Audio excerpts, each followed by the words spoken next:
साल 2020 की बात है। उत्तर प्रदेश का ललितपुर ज़िला है। वहाँ पर एक बच्ची के साथ घिनौनी हरकत होती है। उसके साथ न सिर्फ बलात्कार की घटना को अंजाम दिया जाता है बल्कि उसको जला दिया जाता है।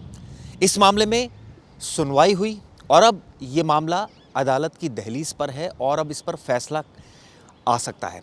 लेकिन अब सोचिए, अभी तो फैसला आने में थोड़ा वक्त है, लेकिन इससे पहले ही जो पीड़ित परिवार है उसको धमकियां मिल रही है और इसको लेकर जो उनकी अधिवक्ता हैं वो हमारे साथ मौजूद हैं, सीमा कुशवाहा जी। उन्होंने तमाम एप्लीकेशंस भी लगाई हैं। पहले उनसे यही जानते हैं मैम, एक तो जस्टिस अभी मिला नहीं है, ऊपर से फैमिली को थ्रेट्स आ रही हैं, ये क्या इसमें कोर्ट में आपने संज्ञान में लाया? देखिए, केस के डिटेल में हम बाद में जाएंगे चिराग सर, लेकिन सबसे बड़ी बात ये है कि ये केस कल सुनवाई के लिए लगा था कि कल इसमें जजमेंट प्रोनाउंस किया जाएगा। ललितपुर पोक्सो एक्ट की कोर्ट है ये, कि उसमें जजमेंट के लिए लगा था, लेकिन नहीं हो पाया कल। तो जो फैमिली है, पीड़ित फैमिली, उसमें कंप्लेनेंट जो कि शिकायतकर्ता, उस बेटी के फादर, उनकी मदर और उनके एक कोई रिलेटिव बाइक से वापस अपने घर जा रहे थे।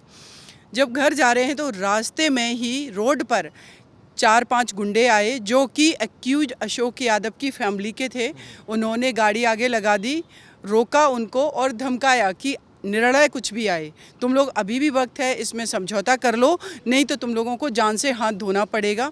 और पहले भी ये कई बार इंसिडेंट हो चुका था, लेकिन कल जिस तरीके से सब किया है इन लोगों ने, तो उसकी कंप्लेन भी एसपी ललितपुर को उन लोगों ने दे दी है।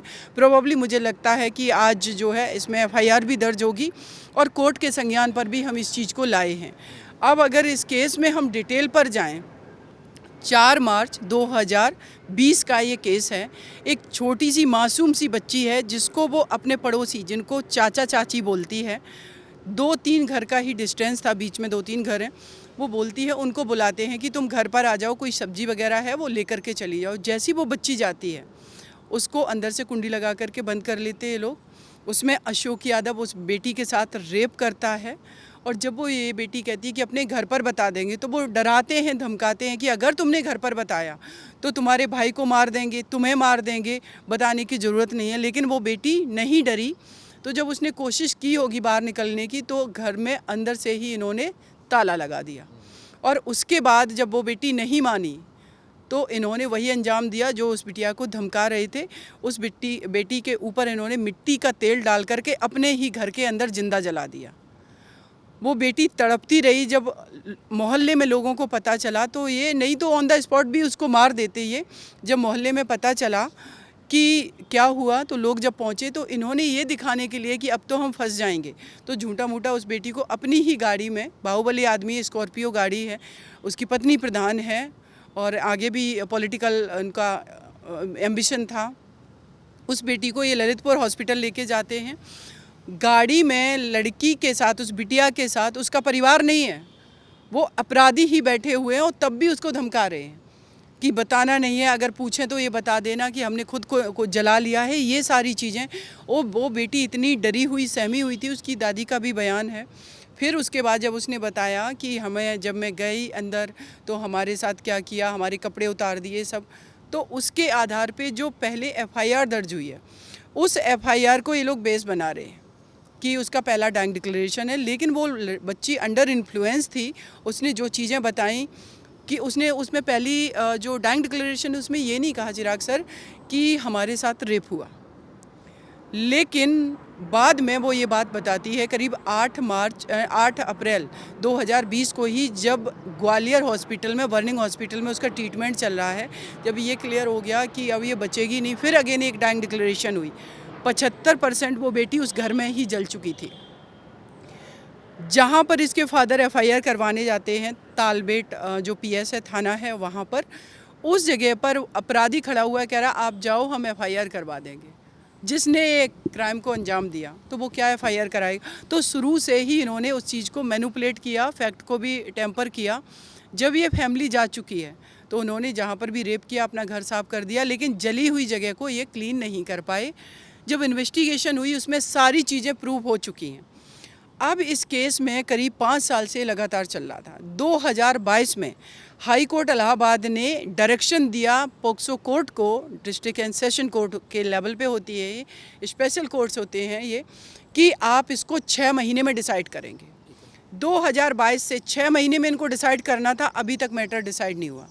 और जब हमने ये एप्लीकेशन फाइनल बहस करके आई, इसमें 23 जनवरी को इसी 25 में जब फाइनल आर्गूमेंट हो गए और ये हुआ कि कोर्ट ने ऑर्डर में लिखा है कि निर्णय पे ये केस 29 जनवरी को लगा हुआ है। उस दिन पता चलता है कि इसमें उस विटनेस को, उस गवाह को समन कर देती है कोर्ट, जो कि अपराधी को सपोर्ट करते। ठीक है। किस किस को समन करते हैं? इंद्रपाल, जो कि उसका बिजनेस पार्टनर है, और उस अपराधी की मां को समन करते हैं। डेफिनेटली सुप्रीम कोर्ट की गाइडलाइन है कि जो इंटरेस्टेड विटनेस हैं उस एक्यूज के साथ में, वो कैसे उनका न्यूट्रल होकर के बात करेंगे। तो माँ तो पूरी तरीके से हॉस्टाइल हो गई, लेकिन जो इंद्रपाल इसमें एक्यूज जो विटनेस है, उसने जो बयान दिए हैं, उन बयानों में भी ये चीज़ हमारे ही फेवर में आ गई, क्योंकि वो सच को कितना छुपाएंगे।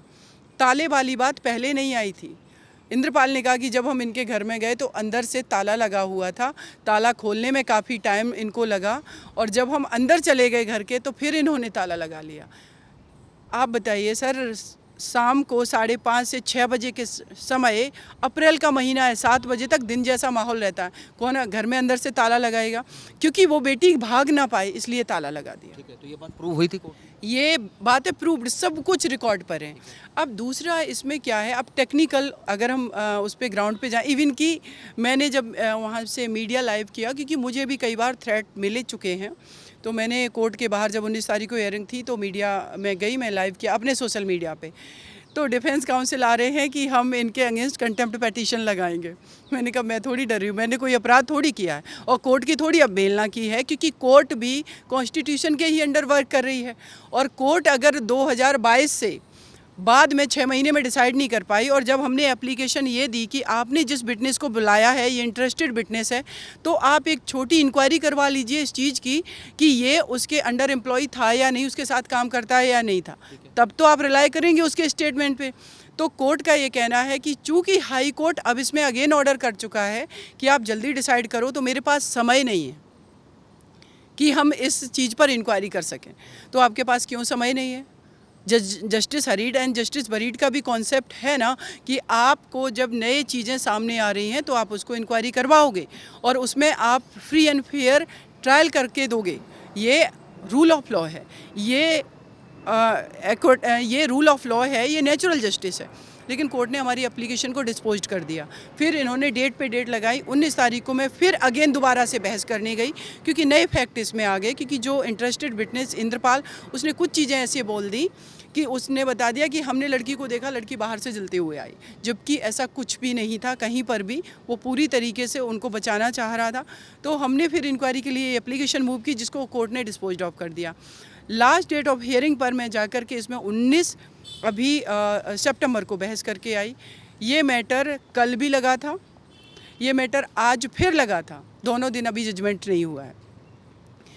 अब टेक्निकल बात पर आ जाते हैं कि रेयरेस्ट ऑफ रेयर कैटेगरी में ये केस आता है कि नहीं, क्योंकि कोर्ट अभी पहले कोर्ट ने कोई डेट डिसाइड की है इसका जजमेंट के लिए? जजमेंट के लिए कल की डिसाइड थी, जो कि पोस्टपोन होकर के आज की आई थी। आज अगेन ये डेट एडजर्न हो गई, एडजर्नमेंट अब ये कल के लिए फिर लगा दिया गया। 3 दिन में अभी जजमेंट नहीं लिख पाए हैं जज साहब, जबकि मैं उस दिन गई थी तो उनका कहना था हमारे पास टाइम नहीं है, हमें हाई कोर्ट में जल्दी पहुंचाना। मैंने कहा ठीक है, मेरा केस क्लियर है, जो बेटी के साथ अपराध हुआ है मैं प्रूव कर चुकी हूँ, अब इसमें जजमेंट कल लाना है। लेकिन जितना मुझे समझ में आया कोर्ट का, सारी चीज़ों को फैक्ट को देखते हुए, कि ये matter rarest of rare category का है। उस बुंदेलखंड रीजन में अगर आप जो लोकल अपने मीडिया पत्रकार भाइयों से बात करेंगे, 8 साल की बच्ची, 10 साल की बच्ची, 15 साल की बच्ची बेटियों के साथ रेप होता है, उनको मार दिया जाता है। पीड़ित परिवार है, वो अपनी आवाज़ नहीं उठा पाते हैं, तो उनको कुछ पैसे दे करके शांत करा दिया जाता है। थ्रेटनिंग इशू है इस केस में। मैं सोचिए स्टार्टिंग से जब वो बेटी की डेथ हो चुकी उसके बाद से हूँ, तो ये परिवार बचा हुआ है। चिराग सर, नहीं अभी तक ये परिवार को ये लोग ख़त्म कर चुके होते।